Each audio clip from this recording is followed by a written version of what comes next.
नमस्कार विद्यार्थी व पालक मित्रांनो, करिअर मेकिंग गार्डन्स यूट्यूब चॅनलमध्ये आज एक सर्वात महत्त्वाचा संदेश मी तुमच्यासमोर घेऊन येतोय। कर्नाटका एक्झामिनेशन अथॉरिटी म्हणजे केईएच्या वेबसाईटवरती 16 जुलै 2026 रोजी एक नोटिफिकेशन आलेलं आहे। 16 जुलैला संध्याकाळी रिझल्ट लागला, त्याच वेळेस पब्लिश झालेला आहे की 17 जुलै 2026 पासून ते 24 जुलै 2026 च्या सकाळी 11 वाजेपर्यंत, म्हणजे काल 17 जुलै 7/7/2026 च्या 2 वाजल्यापासून ते 24 जुलै 2026 च्या 11 वाजेपर्यंत नवीन रजिस्ट्रेशन ज्या विद्यार्थ्यांना MBBS म्हणजे मेडिकल MBBS BDS त्याचबरोबर BMS BHMS याच्यासाठी ऍडमिशन घ्यायचं आहे, या विद्यार्थ्यांसाठी रजिस्ट्रेशन ओपन झालेलं आहे।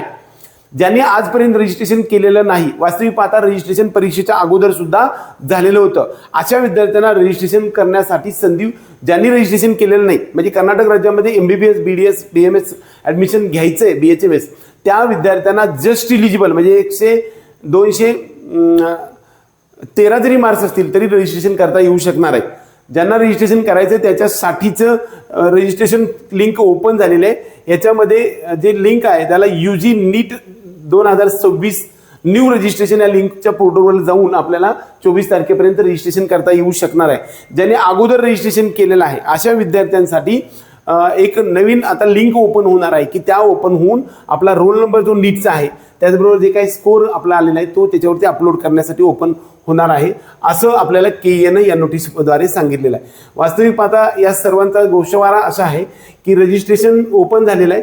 ज्यांनी पहिलं रजिस्ट्रेशन केलेलं आहे त्यांना फक्त आता सध्या लिंक ओपन नाही आहे की त्याच्यावरती आपल्याला आपला रोल नंबर जो काही नीटचा आहे तो, म्हणजे खरं तर नीटचं फॉर्म भरण्याच्या अगोदर ओपन झालं होतं, बऱ्याच जणांनी फॉर्म पण भरलेला आहे, त्यांना मात्र एक लिंक ओपन होणार, त्या लिंकवरती जाऊन तुमचं स्कोअर कार्ड आणि ॲप्लिकेशन नंबर टाकायचा आहे। परंतु ज्यांनी रजिस्ट्रेशन केलेलं नाही याच्यासाठी 17 पासून ते 24 जुलैपर्यंत दुपारी 2 वाजेपर्यंत सकाळी 11 वाजेपर्यंत आपल्याला रजिस्ट्रेशन करता येणार आहे। यानंतर कधीही रजिस्ट्रेशन नवीन ओपन होणार नाही असं यांनी सांगितलंय। For the second round seat allotment no registration allow, म्हणजे दुसऱ्या राऊंडसाठी सुद्धा रजिस्ट्रेशन होणार नाही। स्टे वेकन्सीसाठी न्यू रजिस्ट्रेशन अलाउड असं म्हटलंय। Schedule will be published later, म्हणजे दुसऱ्या राऊंडसाठी आणि तिसऱ्या राऊंडसाठी रजिस्ट्रेशन ओपन होणार नाही, परंतु स्टे वेकन्सी राऊंडमध्ये अलॉटमेंट साठी आपल्याला नवीन रजिस्ट्रेशन ओपन होऊ शकतंय असं या नोटीसची द्वारे सांगितलंय। परंतु मी तुम्हाला ऑफ द रेकॉर्ड सांगतो की बऱ्याच वेळा कर्नाटक असं सांगतं, परंतु आपल्याला बऱ्याच वेळा संधी उपलब्ध करून देत असतं। The minimum qualifying marks prescribed by competent authority, म्हणजे कर्नाटका एक्झामिनेशन अथॉरिटीनं जे काही आपल्याला मिनिमम मार्क्स सांगितलेले आहेत अशा सर्व विद्यार्थ्यांनी, म्हणजे जस्ट इलिजिबल असणाऱ्या विद्यार्थ्यांना सुद्धा UG NEET 2026 re examination admission medical dental AYUSH कोर्सेससाठी अप्लिकेबल आहे। त्याचबरोबर eligibility note that SC ST OBC eligibility criteria are applicable to Karnataka SC ST OBC candidate only. सगळ्यात महत्त्वाचा हा टॉपिक लक्षात घ्या, अगदी कोड करून घेण्यासारखा आहे। म्हणजे जो क्रायटेरिया SC आणि ST आणि OBC साठी जो कमी क्रायटेरिया म्हणजे 177चा तो क्रायटेरिया दुसऱ्या राज्यातला म्हणजे आपल्या राज्यातल्या विद्यार्थ्यांसाठी नाही, म्हणजेच नीटसाठी तुम्हाला 213 मार्क्स असले पाहिजे, त्याच्यावरती असेल तर रजिस्ट्रेशन करता येणार आहे। दुसरा महत्त्वाचा मुद्दा, जर समजा PCB तुमचा कितीही मार्क असतील तर चालेल, कारण गेल्या वर्षी पण PCB आपल्याला 150 मार्क्स पाहिजे होते, ते आता आवश्यकता नाही, पास असेल नुसतं तरी चालू शकतंय कारण तो क्रायटेरिया काढून टाकलेला आहे। In the category candidates will have appear to documents verification will be notified later, म्हणजे डॉक्युमेंट्स व्हेरिफाय करावं लागतील त्यांच्या राज्यासाठी, ते आपल्यासाठी नाही, हे लक्षात घ्या। सर्वात महत्त्वाचा मुद्दा म्हणजे state Karnataka applications are hereby inform to read information bulletin तुम्ही वाचून घ्या असं म्हटलंय। वास्तविक या सर्व गोष्टी ज्या आहेत ते नॉन कर्नाटका कॅन्डिडेटसाठी इन्स्ट्रक्शन सांगितलेलं आहे। Non Karnataka candidate have to first register through online KEA website portal, म्हणजे ज्यांनी कर्नाटक राज्यामध्ये विद्यार्थी नाहीत अशा विद्यार्थ्यांसाठी रजिस्ट्रेशन ओपन करा। If not registered earlier in KEA कडे जर आपण रजिस्ट्रेशन केलेलं नसेल तर आपण रजिस्ट्रेशन करून घ्या। Enter all details and pay the registration fee, further they have to enter the 12th standard marks detail upload in PDF format. 12वीचं मार्कशीट तुम्हाला अपलोड करावं लागणार आहे. मार्क्स एंट्री वेबसाईट पोर्टल, तुमचं मार्क्स सुद्धा त्या ठिकाणी हातानं लिहायचं आहे, म्हणजे टाईप करायचं आहे. Web portal. They need not to appear the verification of documents. तुम्हाला व्हेरिफिकेशन डॉक्युमेंटची आवश्यकता नाही. नॉन कर्नाटका स्टुडंटसाठी व्हेरिफिकेशनची आवश्यकता नाही. जे कर्नाटका स्टुडंट्स आहेत त्यांना आवश्यकता आहे.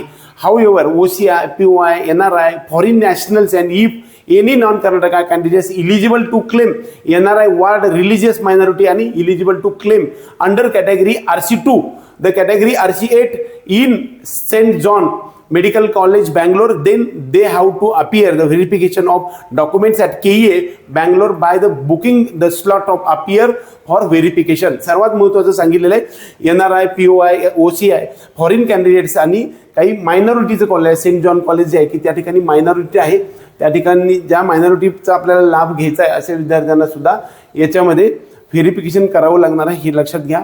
ही पण महत्त्वाची गोष्ट सांगितलेली आहे. For more details candidate advise to KEA वेबसाईटवरती तुम्ही जा असं सांगितलंय. As per NMC new Delhi letter dated 24/7/2023 and AYUSH department instructions all rounds of the counselling including stray vacancy round will be conducted by KEA.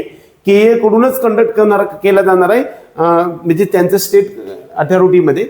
म्हणजे हे NMCच्या गाईडलाईननुसार आपल्याला KEAच्या वेबसाईटवरूनच हे सगळं कंडक्ट केलं जाणार आहे असं सांगितलेलं आहे. न्यू 2026चं UG NEET 2026 candidates are hereby advised to register online and complete the document verification process in KEA by become eligible for admission to UG medical and dental, Ayurveda and Unani and homeopathy courses in state of Karnataka.